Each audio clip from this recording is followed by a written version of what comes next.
Hello, my dear students.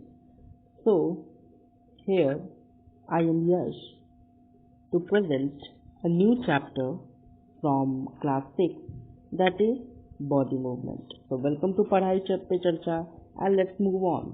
चलिए शुरू करते हैं. Okay. So now here is first the summary. एक एक करके इस समरी को जरा हम अच्छे से देखेंगे. This is a summary of the chapter. First point. There are so many movements. What happens in our body? Okay, it is a mistype here. It will happen. तो हमारे शरीर में बहुत सारे मूवमेंट्स होते हैं, ये हमें पता है. नेक्स्ट पॉइंट देखिए. Joints are the places where we are able to bend or rotate our body in places where our body seem to be joined together. हमारे शरीर में जो जॉइंट्स होते हैं वो ऐसे प्लेसेस होते हैं जहाँ पर हमारा बॉडी जो है वो बेंड कर पाता है, ठीक है, या रोटेट कर पाता है. Okay, so this is the definition of joint. Okay, now the third point. Bones can not be bent. Bones को हम बेंट नहीं कर सकते. There is one long bone from the upper arm to our wrist, है ना. Upper arm से हमारा wrist तक एक लॉन्ग बोन होता है and it is different bone joint together at the elbow, right.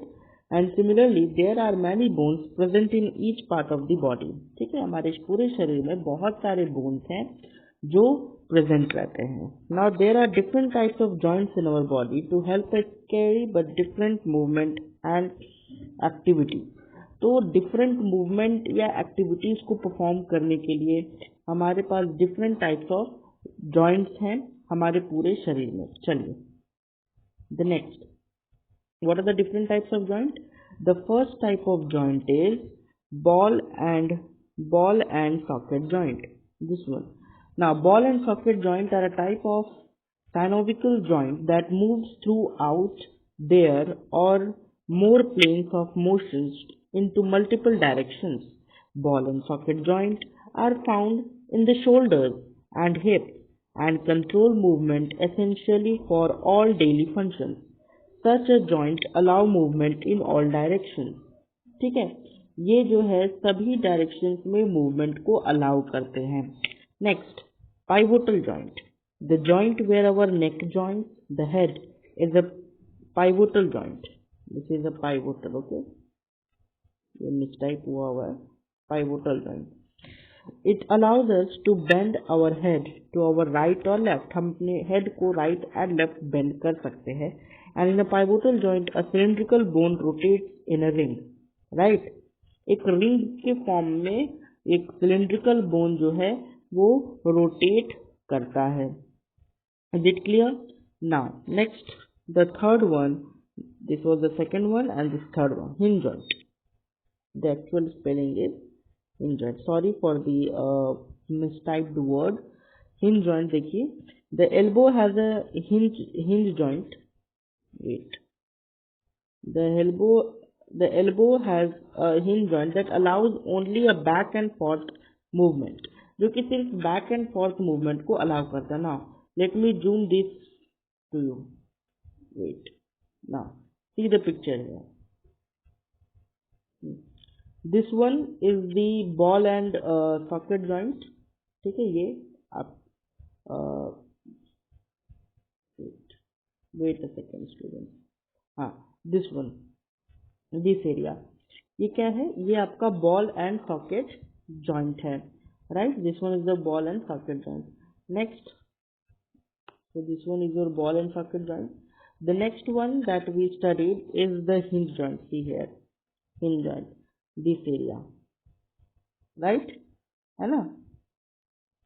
एक cylindrical bone है that is fixed. Okay, now here it is the pivot joint. See here, यहाँ पर, right. हम अपने हेड को राइट एंड लेफ्ट कर सकते हैं. This is a cylindrical bone that is fixed in this one. Okay, now move to the next slide of this chapter. See this one, fixed joint. Now what is a fixed joint? Some joints between bones and our head are different from those discussed above. Okay, so the bones cannot move at these points. Such joints are called fixed joints. ये जो है fix joint कहलाता है, जहाँ पर bones move नहीं कर सकते. इसका बेस्ट एग्जांपल है कि आपका अपर jaw and the rest of the head which is a fix joint.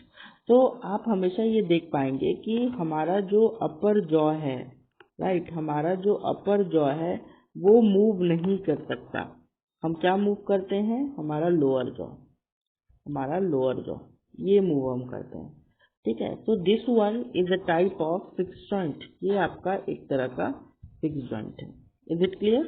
चलिए next, skeleton. All the bones in our body also form a framework to give a shape to our body, and this framework is called skeleton and is composed around 305 bones at birth, and the number of bones in the skeleton changes with age. It decreases to 206 bones by adulthood after some bones have fused together. Okay, तो see here students, हमने पहले तो एक revision ले लेते हैं क्या क्या तरह के जॉइंट पढ़े. The first joint was ball and socket joint, ball and socket joint. Okay, the next was the hinge joint. Okay, the next was the pivotal joint. Okay, next was the fixed joint. ये इतने तरह के हमने joint पढ़े. आपको हर एक का example याद करके रखना है. एंड अब आइए आप स्केलेटन में. स्केलेटन क्या है? बेसिकली हमारे शरीर में जितने भी बोन्स हैं वो क्या प्रोवाइड करते हैं हमें? एक फ्रेमवर्क, ढांचा, स्ट्रक्चर, राइट, जिसके चलते हम मूव कर पाते हैं, एक खड़ा हो पाते हैं, बैठ पाते हैं, and that is known as skeleton. That framework is known as skeleton. At birth, जब इन्फेंसी स्टेज में जब हम बच्चे होते हैं, देन वी हैव 305 बोन्स, जो कि डिक्रीज होकर हो जाता है 206 बोन्स. क्यों? क्योंकि ये फ्यूज हो जाते हैं. बोन्स जो है वो फ्यूज हो जाते हैं जब हम एडल्ट होते हैं. तो is it clear? Okay, so let's move on this one. Now here are some points that we should note down. The points are, एक एक करके देखते हैं. चलिए, okay, see the first point. Wrist and our palm is made up of several small bones called carpals, right? छोटे छोटे bones होते हैं हमारे हथेलियों पर, आपने देखा होगा, हमारे कलाई पर, जिसको हम लोग कार्पल्स बोलते हैं. Our ribs are curiously bent and they join the chest bone and the backbone together to form a box. This is called the rib cage. There are 12 ribs on each side of the chest, and some important internal part of our body lie protected inside this cage. तो जो हमारे ribs होते हैं ना, ठीक है, वो 12 ribs होते हैं, 12 ribs on each side of the chest, and that form a rib cage, है ना, एक केज बन जाता है जिसको हम लोग रिब केज भी बोलेंगे, रिब केज ही बोलेंगे. एंड उसका काम एक तो ये भी है कि वो प्रोटेक्ट करता है कुछ ऑर्गन्स को, जैसे हमारा heart, lungs, right. Third point, our backbone is made up of several small bones called vertebrae. Very important. हमारा जो बैकबोन है वो सेवरल स्मॉल बोन्स से बना है, जिसको हम लोग वर्टिब्रे बोलते हैं. And the backbone consist of 33 vertebrae. कितना वर्टिब्रे होता है? 33. This rib cage is joint to this bone. और यहाँ पर जो बैकबोन से, वर्टिब्रे से हमारा जो रिब केज है वो जॉइंट रहता है. नंबर याद रखिएगा, 12 ribs on each side, that is total 24 bones are there in the rib cage. और वहीं पर वर्टिब्रे आपका कितना? 33. ठीक है, वर्टिब्रे आपका कितना? 33 vertebrae. Okay, now shoulder bones are the 2 bones on the back are prominent bone. Fifth point देखिए, pelvic bone enclose the portion of our body below the stomach, and this is the part we sit on, right, जिससे हम बैठते हैं. Sixth point, the skull is made up of many bones joined together, and it encloses and protect a very important part of the body of the brain. ठीक है, हमारा जो school है वो भी छोटे छोटे बोन से बना है जो कि एक साथ जॉइंट होते हैं, एंड वो सबसे इम्पॉर्टेंट पार्ट को कंटेन करता है, that is our brain. There are some additional part of the skeleton that are not as hard as the bone and which can be bent. These are called cartilage.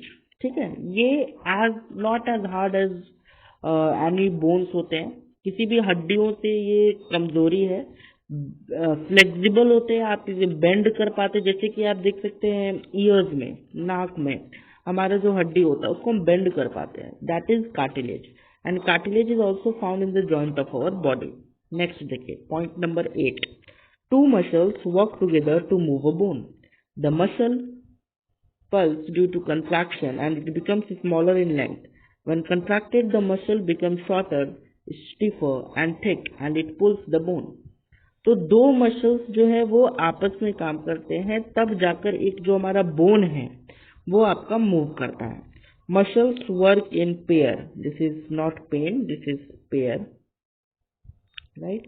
When one of them contract, the bone is pulled in that direction and the other muscles of the pair relaxes. Okay, so to move the bone in the opposite direction, the relaxed muscles contracts to pull this bone toward its original position while the first relaxes, and a muscle can only pull and it cannot push.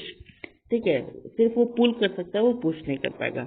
ये सभी points आप please देख लीजिए, these all points are from your NCERT book. Now the next, see this one. अब हम देखेंगे कि आखिर में how does the movement take place in earthworm, snail, cockroach, a bird और a fish. Let's move on. See here, first one is earthworm. ठीक है, देखिए, the body of an earthworm is made up of many rings joined end to end. बहुत सारे rings आप इसके body में देख रहे होंगे, है ना। An earthworm do not have bones. During movement, the earthworm first extend the front part of the body, okay, keeping the rear position fixed to the ground. ठीक है, then it fixes the front and then relaxes the rear end. It then shortens the body and pulls the rear and forward, and this make it move forward by a small distance, and its body secretes a slimy substance to help the movement. So under its body it has a large number of tiny bristles projecting, जो कि out projection करते हैं, and the bristles help to get a good grip on the ground. Its movement throws the undigested part of the material that it is which makes the soil fertile, right? तो आप यहाँ पे देख सकते हैं, this one is the head and body segments में आप एक रिंग लाइक स्ट्रक्चर उसका देखेंगे, and this is the tail end. ठीक है, और ये जो स्ट्रक्चर आप देख रहे हैं ना, इसको हम लोग बोलते हैं क्लिटेलम। ठीक है, and here is the mouth. ठीक है, तो it basically moves with contraction, it contracts and relax. इस मूवमेंट से ये जो अर्थवॉर्म है ये मूव करता है। इसका जो बॉडी आप देखेंगे बहुत मॉइस्चराइज रहता है, that is you can see like, यहाँ पर हमने पढ़ा भी था कि it secretes a slimy substance to help the movement. Okay, so let's move further. See now there is this topic, snail. See, a rounded structure on the back of this snail is known as shell. ठीक है, this one. ठीक है, that is the outer skeleton, and the shell is a single unit and does not help in moving from place to place. ठीक है, ये shell एक outer unit है। Basically ये क्या है, ये एक आउटर यूनिट है और इसका काम जो है वो चीज मतलब मूवमेंट में नहीं आता है। A thick structure and the head of the snail may come out of an opening in the shell, and the thick structure is its foot made up of strong muscles. Okay, ठीक है, तो यहाँ पे इस shell से आप देख सकते हैं यहाँ एक ब्रीदिंग ओपनिंग है, and this one is the muscular foot, right. Here is the mouth and this is the eye. ठीक है, ये आंख होता है, देयर इज द फिलर। ठीक है, ये फिगर आपको समझ में गया, एंड विद दिस मसल्स ये चलते हैं। ओके, चलिए नेक्स्ट, कॉकरोच। बहुत कॉकरोच है तो ये बहुत ही फेमस टॉपिक है और ये पूछा भी जाता है हर जगह। So cockroach walk and climb as well as fly in the air. ये चलते भी हैं, क्लाइंब भी करते हैं, फ्लाई भी करते हैं।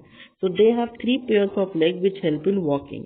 So the body is covered with outer skeleton which is made up of number of plates joined together and that permits movement.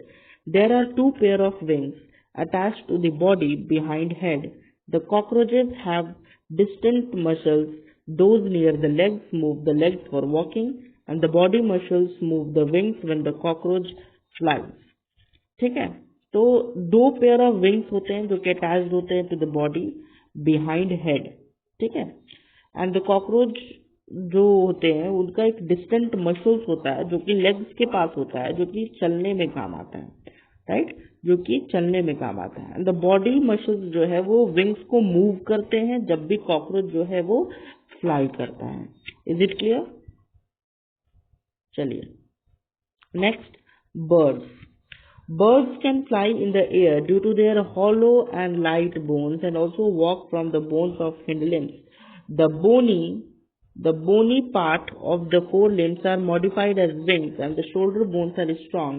The breast bones are modified to hold muscles of flight which are used to move the wings up and down.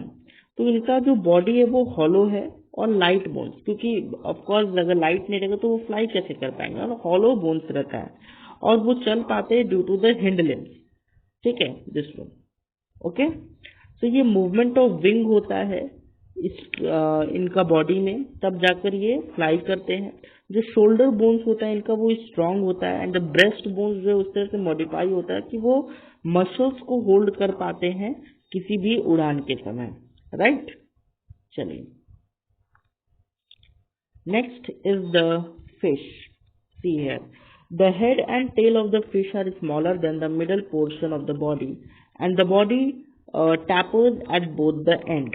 ठीक है, दोनों and पे body जो है वो बहुत पतला हो जाता है. This body shape is called streamline. ये कौन सा शेप है? ये streamline. Okay, now the shape is fish is such that water can flow around it easily and allow the fish to move in water. The skeleton of the fish is covered with strong muscles, right? And during swimming, muscles make the front part of the body curve 21 side and the tail part swing toward the opposite side. The fish form a curve, then quickly the body and the tail curve to the outer side, and this make a push in the body forward, right? A series of such jerks make the fish swim ahead, and this is helped by the fins of the body, which mainly helps to keep the balance of the body and to keep direction while swimming. तो basically ये जो आपका ये large Fock tell देख रहे हैं, ये direction के लिए बहुत काम आता है, to set the direction.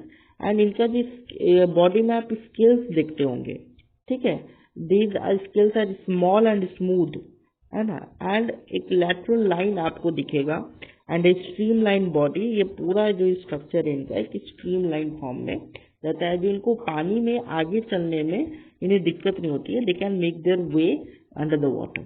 Okay, now this topic, see the topic, how do snake move. So this is the question basically. And snake have a long backbone, right, एक लॉन्ग बैकबोन आप इनमें देख सकते हैं. Right, they have many thin muscles, छोटे छोटे muscles होते हैं. They are connected to each other even though they are far from one another. So muscles also interconnect the backbone rib and skin. The snake body curve into many loops and each loop of the snake give it forward push by pressing against the ground. Since its long body makes many loops and each loop give it this push, the snake move forward very fast and always in the not in a straight line. वो एक straight line में नहीं चलते, but उनका हर एक loop जो है वो एक पुश मूवमेंट के द्वारा, जो कि ग्राउंड को प्रेस करके वे चलते हैं. ठीक है, वो ग्राउंड को प्रेस करके चलते हैं. बेसिकली आप ये देख सकते हो ना, यहाँ पे उन्होंने ये पुश किया एंड देन वो फिर आगे बढ़े एंड देन वो आप आगे बढ़ रहे, बट यहाँ पर उनका जो मूवमेंट है वो स्ट्रेट नहीं रहेगा. That will not be in a straight line. Okay, चलिए, ये क्वेश्चन बेसिकली आपके एनसीईआरटी बुक से ही है. So it's over. Thank you for watching. And before living कुछ बातें हैं जो कि आज के सेशन में मैंने भी महसूस किया. The first thing was this one, mistyping of words, and I am really sorry for it. बहुत सारे वर्ड्स आज मिसटाइप्ड थे. आई डोंट नो ये कैसे हुआ, but it is a technical glitch for which I am very sorry for these words, जिसके कारण मुझे एक्सप्लेनेशन में भी बहुत दिक्कत हुआ. But I hope I tried my best, and I also hope that you all like the session. अभी और भी जर्नी बाकी है. ऑफ कोर्स वीडियोस थोड़े डिले होके आ रहे हैं, बट वीडियोस आएंगे. Please support us in our journey, because it's not only our journey, it is your journey too, because many things are coming, like competitive exams too, that I will not reveal now, but yes, they are coming. And again, sorry for this mistyping of words. बहुत सारे words are mistyped थे, है ना, जिसके चलते explanation भी हो सकता है थोड़ा गड़बड़ हुआ हो, but I am really sorry for it. But again thank you for watching पढ़ाई पे चर्चा. आज जो गलतियां हुई है वो आगे नहीं होंगी, आई होप. चलिए, so please like, share and subscribe this video. Thank you.